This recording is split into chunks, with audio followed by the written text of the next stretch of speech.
Tadam! Bonjour à tous et bienvenue dans cette vidéo où je vais vous faire la review de l'oracle des visions, Oracle of Visions de Ciro Marchetti, que je pensais avoir déjà faite et en fait j'ai vu que j'avais pas faite et en fait c'est un des jeux que je préfère, un des jeux que j'aime énormément. En plus Ciro Marchetti j'adore, j'ai son tarot doré, j'ai l'héritage du tarot divin, il a fait aussi le Gilded Reverie, le normand, j'aime beaucoup son style. Et donc cet oracle-là, il l'a créé avec l'idée de mettre beaucoup de clés en fait dans les images pour qu'ils soient compréhensibles de façon intuitive. Alors il arrive dans une boîte, c'est des boîtes classiques comme ce qu'on peut voir un peu au niveau des tailles sur les oracles. Et puis après donc on a un livre et puis on a les cartes. Alors vous voyez déjà, moi c'est ça qui m'avait plu. C'est le dos des cartes qui est juste magnifique. Alors, avant de regarder les cartes, je vais juste dire un petit mot sur le livre. Donc normalement, au départ, il avait créé ce jeu pour que ce jeu soit lisible directement, juste en regardant les images. Mais il a quand même fait un livre d'accompagnement que je trouve super bien fait parce que bon, il y a 3 mots au départ, mais surtout on attaque tout de suite avec les cartes. Avec une reproduction de la carte, quelques mots-clés. Voilà, là, c'est un nouveau commencement, relâcher le passé.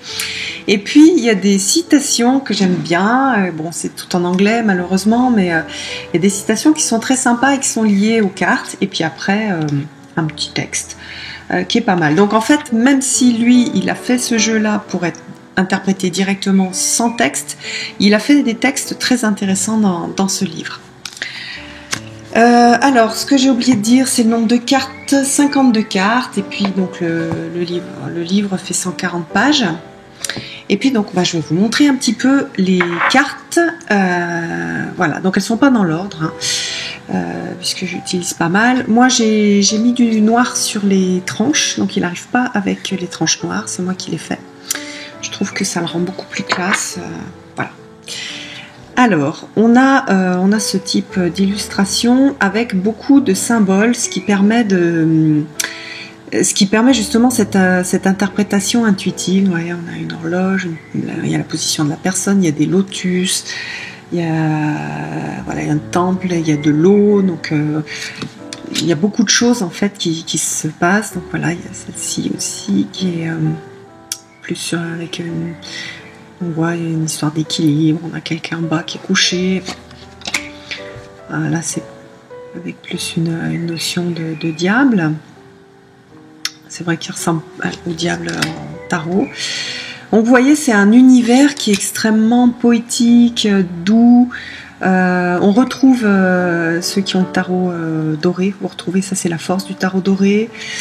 Là c'est comment il s'appelle, c'est un autre de ces tarots qui est pas sorti en français. Et puis sur celle-ci, oui, c'est aussi la force, mais j'ai l'impression que c'est 3 cartes de force de 3 de ces tarots. Voilà, celle-ci elle est super belle, vous l'aviez vu dans un des tirages que j'avais fait. Celle-ci aussi je l'adore, donc là un peu petit chaperon rouge. Voilà, la marionnette, marionnettiste, plein de choses à dire. Voilà, là aussi avec les miroirs, les 3 faces. Alors après c'est une ambiance, on en a pas mal avec des boules. Soit des boules de cristal, soit vous savez des petites boules à neige. Donc avec l'air, la notion d'environnement là ici, d'environnement dans l'air, un environnement dans la mer, un peu un esprit de petite sirène ici. Là avec des portraits. C'est quand même un jeu qui je trouve travaille beaucoup au niveau de la psychologie. Je vais un peu accélérer sinon ça va durer trop longtemps. Donc on est voilà, sur des choses, des principes, plutôt des principes psychologiques, moins métaphysiques et mystiques, donc plus psychologiques et moins terre à terre aussi. Donc voilà, je trouve que c'est C'est un joli jeu, voilà, les masques, j'adore celle-ci. Sur les masques que l'on doit mettre, les masques que l'on met mais qu'on n'est peut-être pas obligé de mettre. Bien reconnaître qu'on a un masque, pas se duper soi-même. Un magicien avec un petit air de David Bowie. Ah, celle-ci, elle est super belle aussi. Celle-ci avec plus une notion de regret, de lettre. Elle a plus elle me fait penser un peu à la lettre dans le Lenormand. Donc là, on retrouve la carte qu'on a vue là précédemment.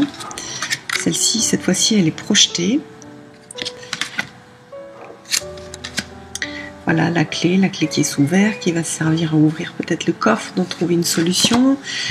Celle-ci, je la trouve brillante. Elle est vraiment sur l'intelligence, l'esprit, le mental, la relativité du mental. Enfin bon, elle est to be or not to be.